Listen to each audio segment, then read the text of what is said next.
Поздрави от планините на Бразилия! Това е съпругата ми Беци, а това е сестра ми Мириам, с коя от тях приличам повече. Сестра ми е лекар с фокус върху начина на живот, омъжена е и е майка. Съпругата ми е любител на естествената медицина. Преминала е през много курсове и е основател и директор на MedSet асоциация. Нашата дъщеря Даниела на 12 години. Ще я опознаете след малко. Здравейте, приятели! Много сме щастливи. Говорим португалски.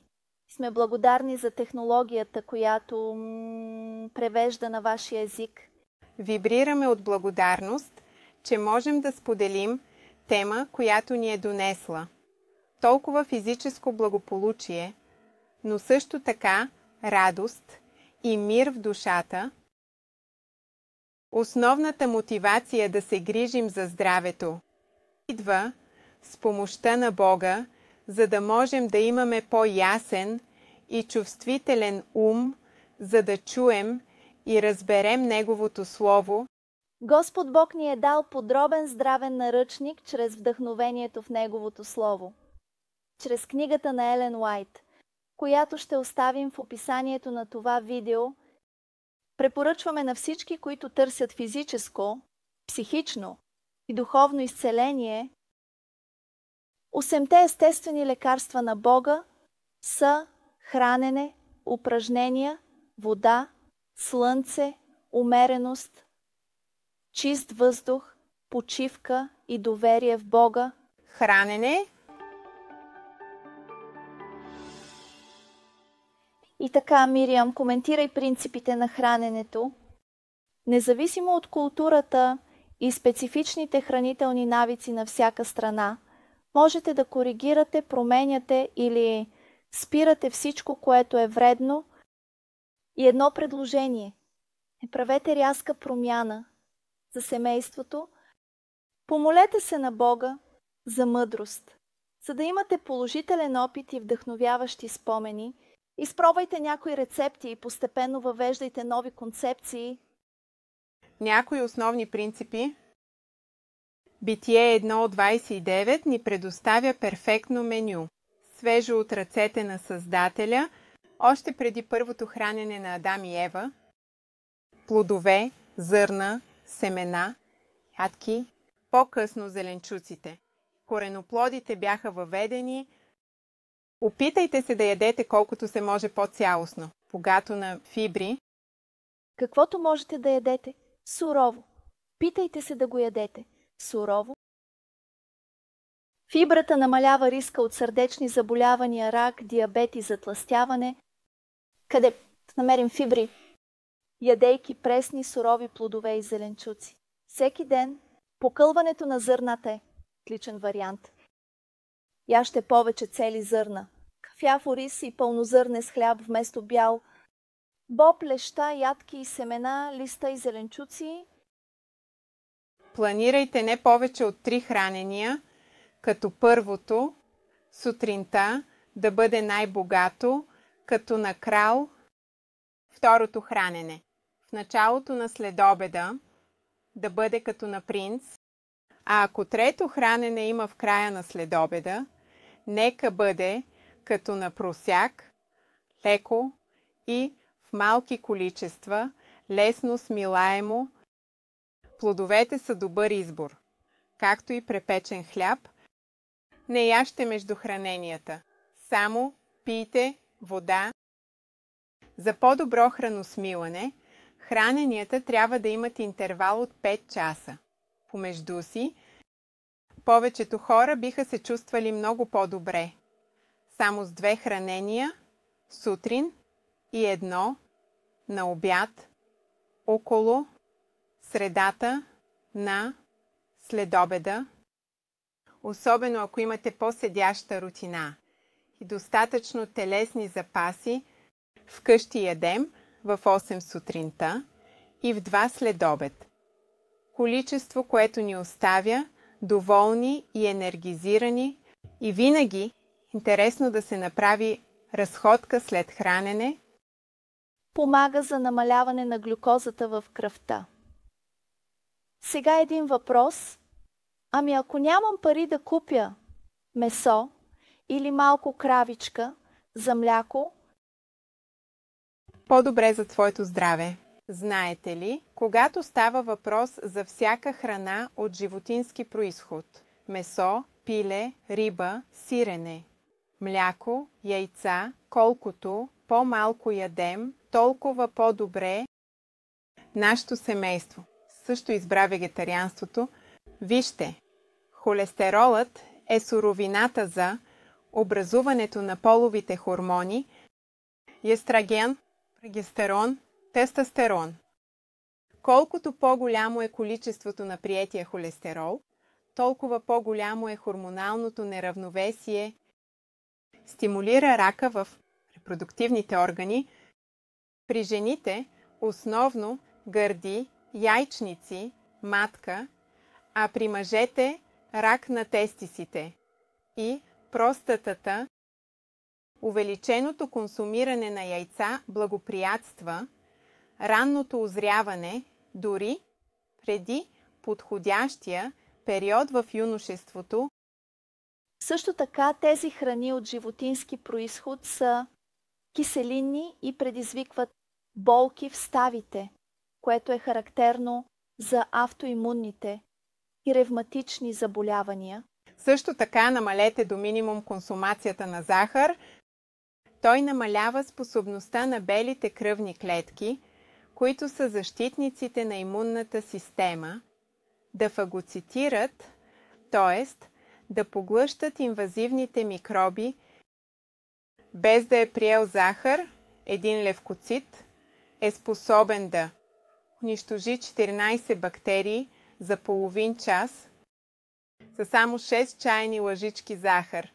Активността намалява до само 10 бактерии с 12 чайни лъжички, еквивалент на чаша безалкохолно. Само 5,5 бактерии се улавят за 30 минути с 24 чайни лъжички, еквивалент на сладолед. Очакването е, че един левкоцит ще унищожи само една бактерия. Следователно, можем да заключим, че хората, които имат ниска консумация на захар, имат по-ниска честота на инфекциозни заболявания. Упражнение. Много добър пример за упражнение, който практикува много добре, е моят съпруг. Той обича да прави физическа работа. След като учи инженерство в Швейцария, той дойде в Бразилия и сега засажда много бананови дървета. От младостта си, когато бях на 14 години, обичах да тичам, да правя крос, да бягам. Така че си поставях цели и си мислех, когато онзи автомобил, който идва, стигне до мен, трябва да съм до онзи стълб. Така че това ми даваше допълнителен тласък. Физическото упражнение укрепва сърцето, намалява кръвното налягане, изгаря излишните калории и помага за отслабване, което не е моят случай, и намалява стреса. Изберете разнообразие от упражнения за предпочитане на открито и на слънце. Започнете бавно и постепенно увеличавайте, но трябва да бъде редовно поне 30 минути на ден. Потейки се и с бързо биещо сърце, истинско упражнение. Или ако е по-интензивно упражнение, може да бъде 2 или 3 пъти седмично. В Швейцария, където живях в младостта си, вали много. Затова обичах да ходя да плувам в закрит басейн, но на открито, на слънце, в градината и ангажиран с полезна дейност. Възнаграждаващо, можем да поженем добри плодове. Също така е полезно да се разхождаш веднага след хранене, защото това помага на храната да се усвои по-добре. Благодаря, Даниел. След интензивно действие, тялото иска вода.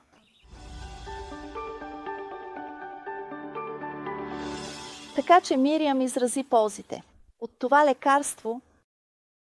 Всички живи същества сме зависими от вода. Всяка функция на тялото се извършва в течностно състояние. Водата е необходима за нашето дишане, когато издишваме и чрез урината, и трябва да бъде възстановявана. Много често обикновени проблеми като главоболие, запек и някои проблеми с гърба могат да бъдат облегчени просто чрез пиене на достатъчно вода, чистата и без мирис урина. Добър индикатор дали пием достатъчно. За възрастен 2 литра на ден е минимум.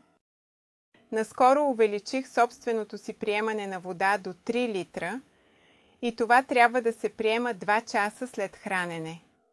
До половин час преди следващото. Харесва ми тази рутина.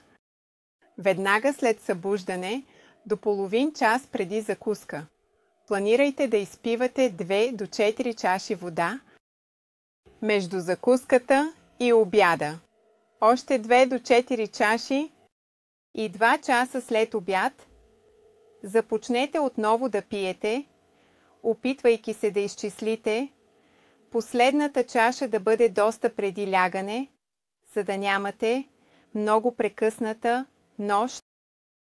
А какво ще кажеш за използването на вода отвън, Мириам?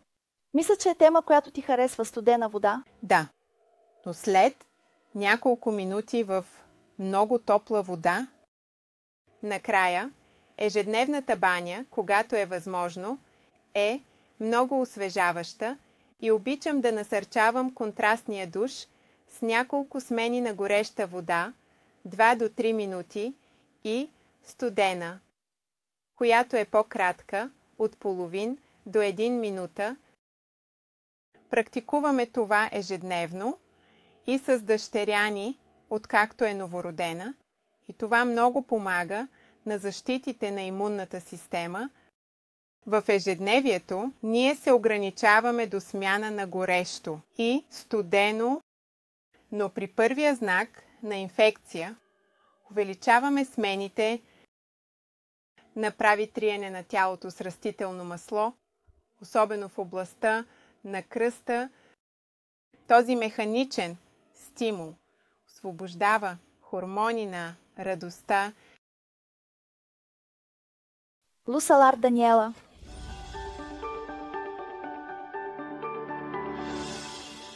Това следващо лекарство е едно от най-лечебните средства в природата и също така е едно от най-малко разбираните и използвани като терапия, а именно слънчевата светлина.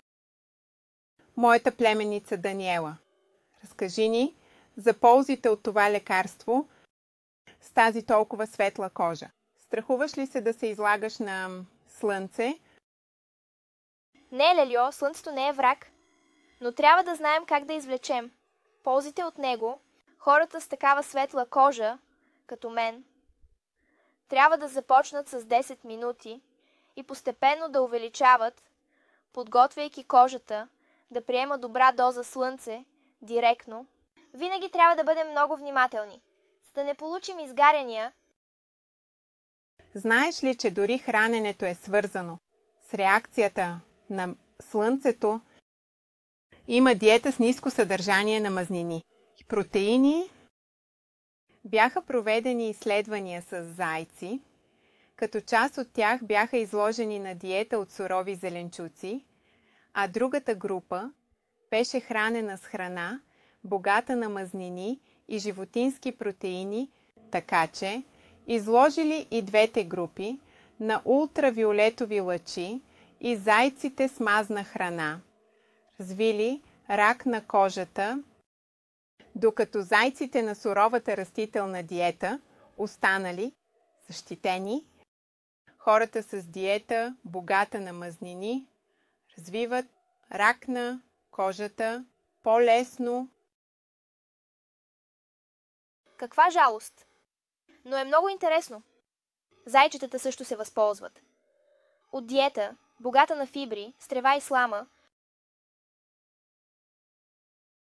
И още един важен аспект, че очите получават пълен спектър от светлина, така че прекарвай време на открито, без очила или контактни лещи.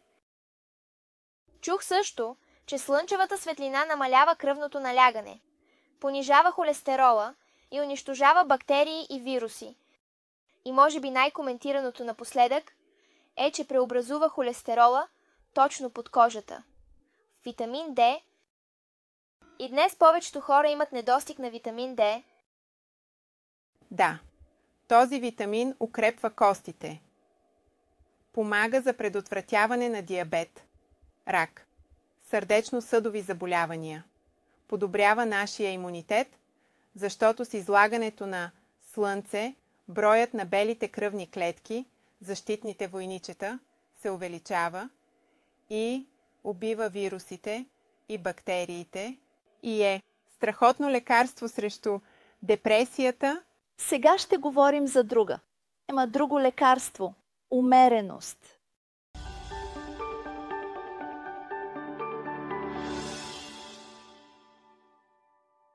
Умереността, по дефиниция, е въздържание от всичко, което е вредно и балансирано използване на това, което е добро, не само в храненето или излагането на слънце, а във всички навици.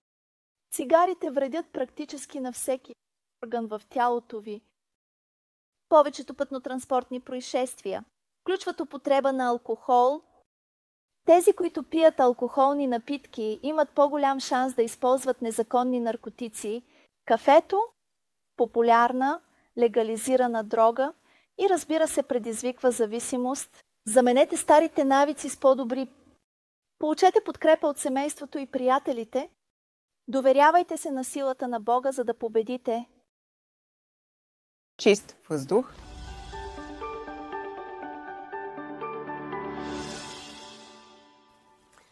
Можем да живеем седмици без храна, дни без вода, но само няколко минути без въздух, без кислород. Беци със сигурност трябва да си правила дихателни упражнения. За да свириш на флейта. Бог ни благослови с толкова чист въздух тук в планините. Това оживява кръвта, релаксира ума, убива микроби и помага за почистването на белите дробове.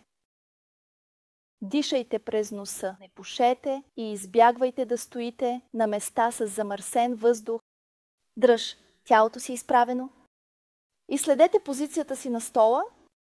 Не стой, с наведена глава. Дръжте прозорците на стаята си отворени. Ползи от дълбокото дишане. Релаксирайте тялото. Сищайте мозъка с кислород за ясно мислене. Помага за предотвратяване на респираторни инфекции. Предизвиква дълбок сън. Когато усетите, че започвате да се простудявате, опитайте да дишате дълбоко в продължение на 10 минути, докато кожата на лицето и ръцете ви започне да изтръпва. Кислородът е съюзник на имунната система. Веднъж седмично сложете спалното си бельо на слънце за няколко часа. Или за целия ден. Почивка.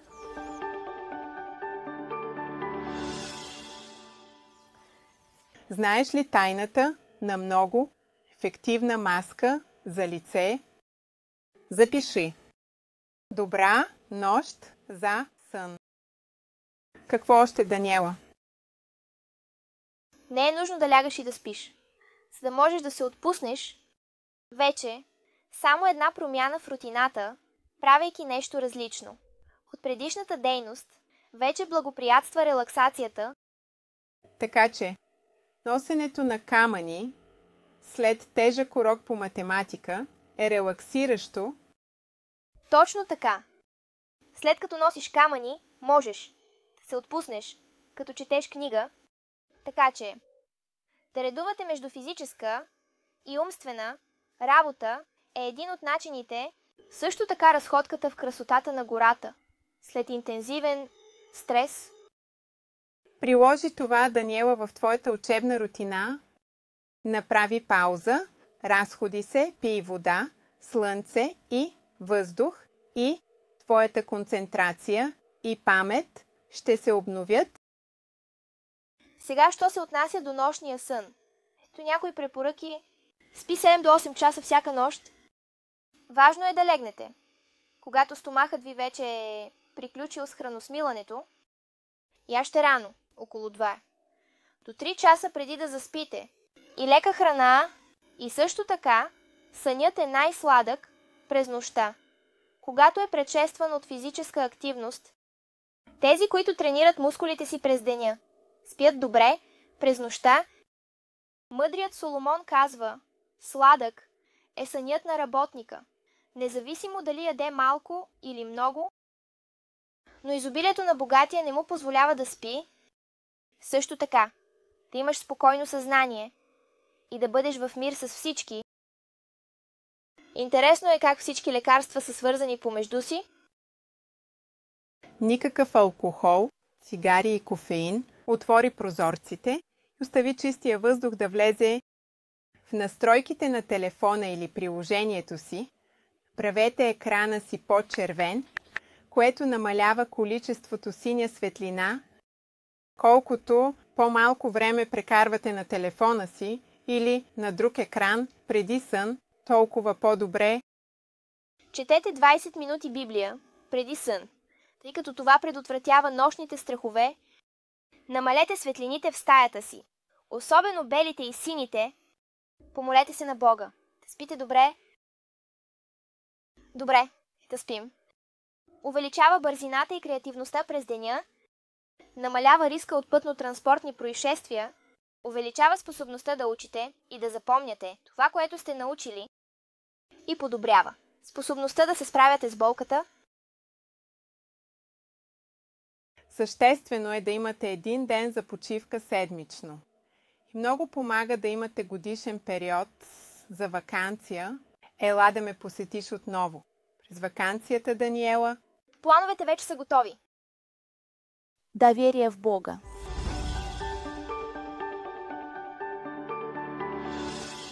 Сега каним съпруга ми Даниел да коментира за това лекарство. Напомням, с наличността на другите видеа в канала относно библейската тема Трите ангелски послания. Вярваш в Бога? Да имаш връзка с Бога носи вътрешен мир и дава стабилност. Дава сила да прощаваш на другите. Тайната е да се молиш за тези, които не харесваш. И да им желаеш добро. Ще видиш каква разлика прави това. Доверието в Бога носи любов в дома и помага за изцеление на проблеми и травми. Как да растем в доверието? Доверието расте чрез опит. Отговорените молитви укрепват вярата. Знай, че Бог се грижи за нас, като за баща. И ако желаем Неговото присъствие и живеем по начин, по който да не го отблъскваме, Той никога не ни напуска.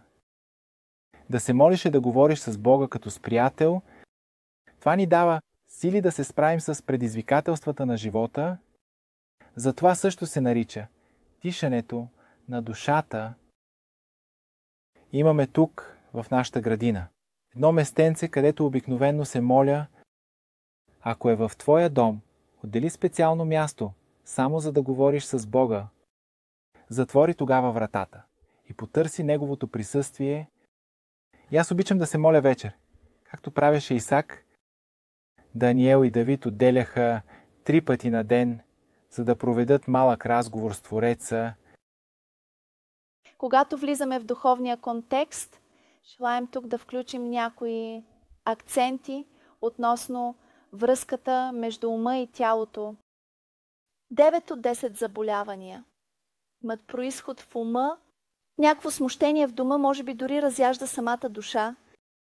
Реморсът разстройва ума. Лъжливите учения, като тези за ад, който гори вечно, причинявайки вечни мъки на нечестивите, дават изкривена представа за характера на Бога.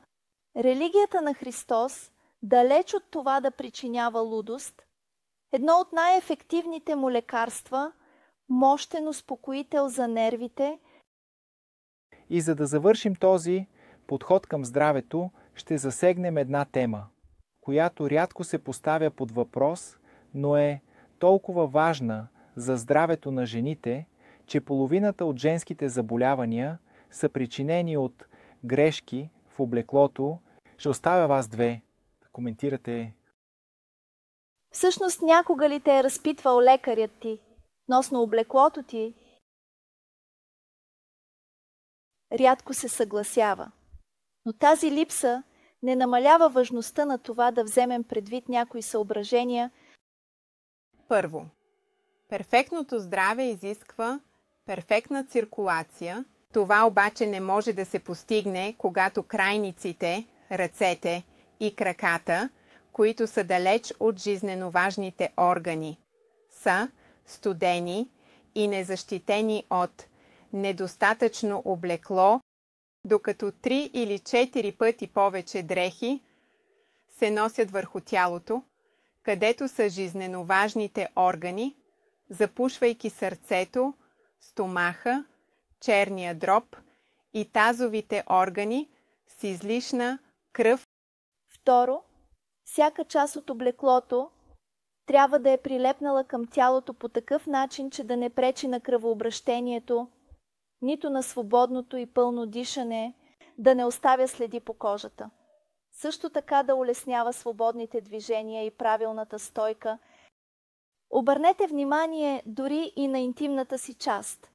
Както долната, така и горната не трябва да пречи на адекватната циркулация.